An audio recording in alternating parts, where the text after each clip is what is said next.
Good morning, and welcome to Caretaker's Corner, where I'm CJ, and this is where we discuss all things that have to do with caretaking and caregiving to our elderly and disabled parents, our disabled spouses, and our adult disabled children. And this is the Sunday after the 4th of July, and I know I've hit up on the topic of caretakers having to be adaptable. And So I'm going to go over some examples of how we have to be adaptable and how we have to have the ability to stay calm during stressful situations. And that's really one of those areas where caretakers have an issue because the people we're taking care of can't necessarily help their conditions or their situations. I have a few examples I'll get ready and go over. And then there's things that are out of our control, but they're not out of someone's control, and just somebody dropped the ball. So, it's been 4th of July, so I had to do all the extra prep on making sure noise was controlled and vibrations were controlled, and not just for Barbara, but also for the fur babies, and managed all that great. I worked really hard on getting our room straightened up for her future upcoming surgeries and all that. And it seemed like everything was going really well.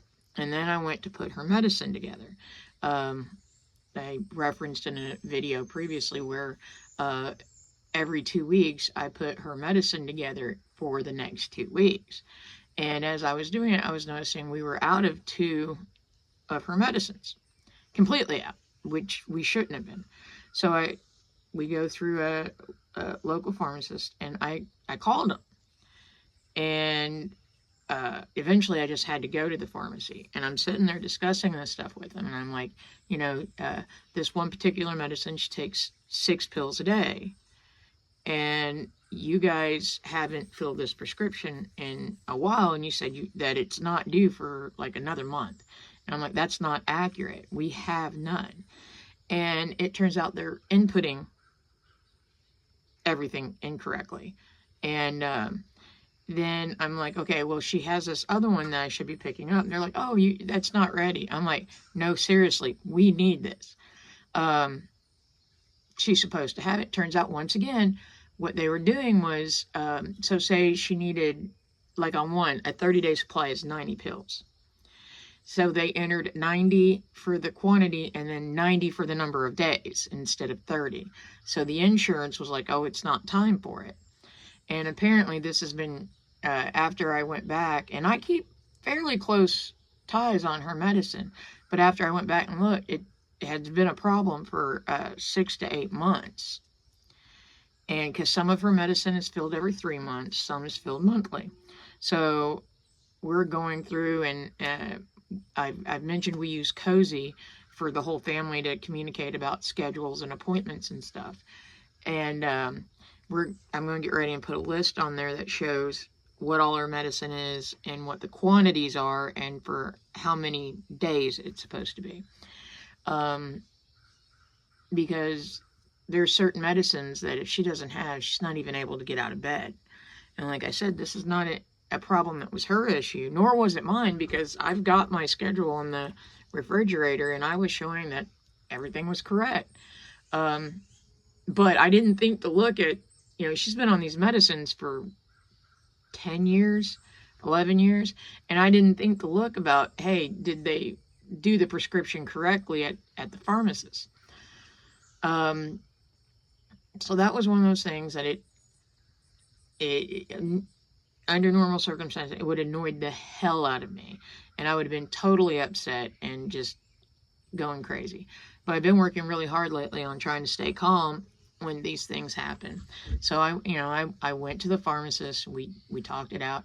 It took a few attempts. I actually, it was great. They go, oh, I got it fixed. You just come back in 20 minutes. And I had to go somewhere else. And so I come back and they still messed it up. So they had to fix it yet again. So this has been an ongoing situation, like I said. And it drove me crazy. But eventually I got the medicine, and I did not offend anybody through all of that. And then yesterday, which, I mean, all of this was yesterday morning, and we were going to my family's to celebrate the 4th of July weekend. And when we had a great time, awesome time, wonderful food, love the camaraderie, enjoy my family a lot. We came back and we pull in the driveway, and I'm going to get Barbara out of the vehicle, and she has an attack. And this is one of those where you've got to be on the ball, because like I had to catch her because she went to fall. And then I called for Melissa to come over and help me, and she came over and helped me, and we're sitting there, we're holding Barbara. And the attack's going on for a lot longer than we're used to. Usually she has attacks that last anywhere from 30 seconds to 5 minutes. This one ended up lasting like 45 minutes. We were starting to get really worried. And we got her wheelchair down there and got her set in her wheelchair. And we were able to, with Melissa and I working together, walk her back into the house and sit at the table, where she sat there until she got better. And that's one of those things, like in cases like that, it's one of those situations where she can't control that. And we have to be able to be on top of just watching her signals and what, like, before she has an attack, she'll turn really red in the face, and we know something's up. So we start watching a lot more closely. And we literally at this point have to stop what we're doing and focus on her, because she can't even focus, literally. And then this morning, so just so you know, I'm shooting this video like 7 a.m. This morning, about 2:30, 3 o'clock, I get a call from my dad. And a call from my dad or mom at some weird hour, I automatically wake up and actually answer the phone. Their only family can get through between certain hours. And so I wake up, I answer the phone real quick. I'm like, dude, what's up? And he'd fallen on the floor. So I was like, all right, I'm on my way over. And I got over there. Now, he's diabetic. So I get over there, and we have a Hoyer lift. If you have somebody that falls a lot, I'm going to let you know, it is one of the best things you can buy, because sometimes getting the fire department or somebody out to help you is not a possibility. And I live in a rural area where we have volunteer fire department, so they're sleeping at 2:30 in the morning also. So a Hoyer lift is a great thing to get. If you can't afford one full out, if it's a veteran, you can call VA and see if they can help you. Otherwise, check your local thrift stores, specifically like hospice stores, and ones that are specifically for stuff like that. Estate sales are a good way of getting medical equipment. And then like Facebook Marketplace, yard sales, places like that are great places to get all sorts of medical equipment, specifically like walkers, bedside toilets, stuff like that. You can always find those in a yard sale. But I got there, you know, with the Hoyer lift, I can lift that up myself. So the issue at this point is,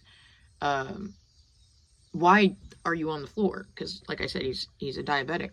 And but he didn't sound like he was having a blood sugar issue when he called. And when I got there, he was perfectly fine. He knew everything. He was talking normal.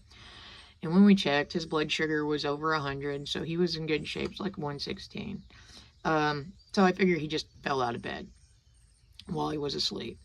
It's happened before.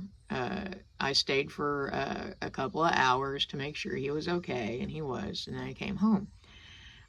These are some of the ways that I personally had to show the ability to adapt this weekend. And anyone who knows me knows I'm OCD, and I don't like my schedules being messed with or anything like that. But when it comes to my caretaking duties and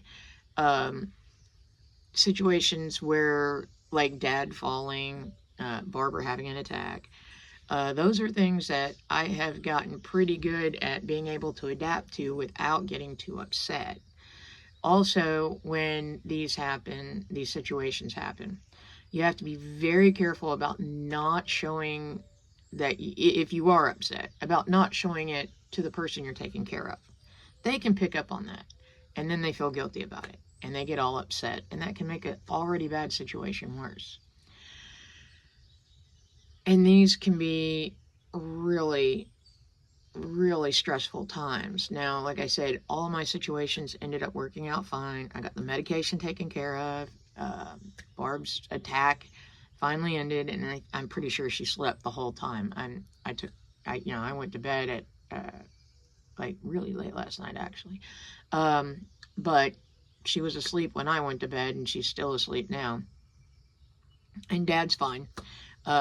Stayed for a couple hours, made sure he was okay, and then when I was leaving, he was going to go back to bed, take a nap. So everything ended up working out. I had to adapt both my schedule and my time and my mentality and emotional state for my family that I take care of. And sometimes this can be a very hard thing to do. And you just have to work at it. I mean, I wish I could tell you there's a great way to just be on top of it.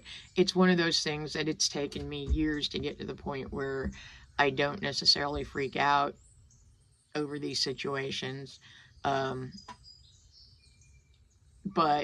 it did take me years to get there, and I'm still not perfect at it. And the other thing you really want to remember is this is a journey you're on, and it may take you a while to get everything where you're good at it. You're never going to be perfect. I'm absolutely convinced this is not something we can perfect. It is an ever-changing situation based upon the health of your loved one and how their conditions proceed.